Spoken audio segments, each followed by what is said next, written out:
If you enjoy reading history books about World War I, you'll know that most of the books in English and French tend to be about the Western Front and the battles of Ypres or the Somme or Verdun.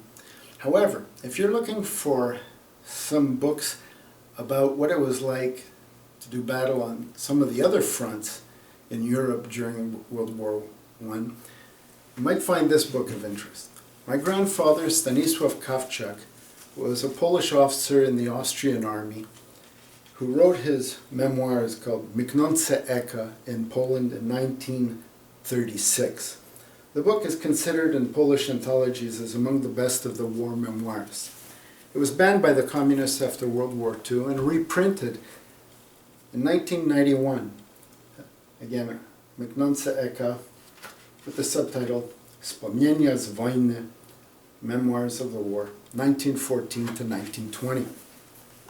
I recently had the opportunity to have the book translated, and it is now available in English as Dying Echoes, Memoirs of the War, 1914 to 1920 by Stanisław Kawczak, and is available on Amazon. The book tells of his experiences written in a very vivid manner as a junior officer in the Battle of Galicia, 1914 to 1915, in which the Austrians were fighting against the Russians.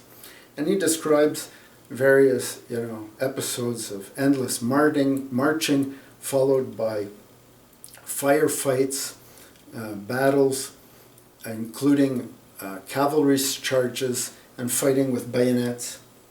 Then in 1915, when the Italians entered the war on the side of the French and the English, the Austrian armies sent my grandfather's regiment to fight against the Italians in the Battle of the Isonzo. The Isonzo was the river on the northeastern part of Italy, where the Italians were hoping for a breakthrough onto the Slovenian plateau so they could march towards Vienna. And of course the Austrians were thinking of the opposite and going in the other direction. Over a 2-year period from 1915 to 1917, there were 12 consecutive battles known as the Battles of the Isonzo. And my grandfather describes what it was like in the trenches and in the underground bunkers, and during the bombardments and engaging in things like trench raids, and the death and destruction that occurred. Towards the end of the war, he was part of a Polish military officers' conspiracy known as Wolność, or in English, freedom, whose objective was to set the stage for the eventual recreation of the Polish state with independence and freedom. At the end of the war, he was posted in the town of Nowy Sącz, where he was instrumental in the coup that freed the town, and which he ran for a brief period afterwards until civil authorities took over. And then after the World War I, there was, of course, a number of border skirmishes with neighbors as Poland was trying to recreate itself. And so he described some of the encounters with the Czechs, as well as the Ukrainians, and then, of course, the Soviet Bolshevik-Polish War of 1919 to 1920.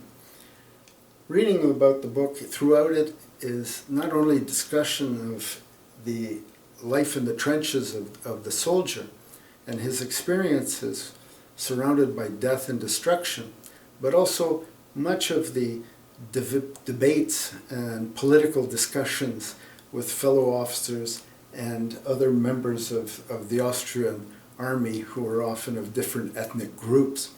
So it's quite an enlightening book in terms of history, politics, and the events that shaped the history of Poland during the war and immediately afterwards. My grandfather, after the war, became a lawyer, and at the beginning of World War II was again mobilized on the eve of World War II.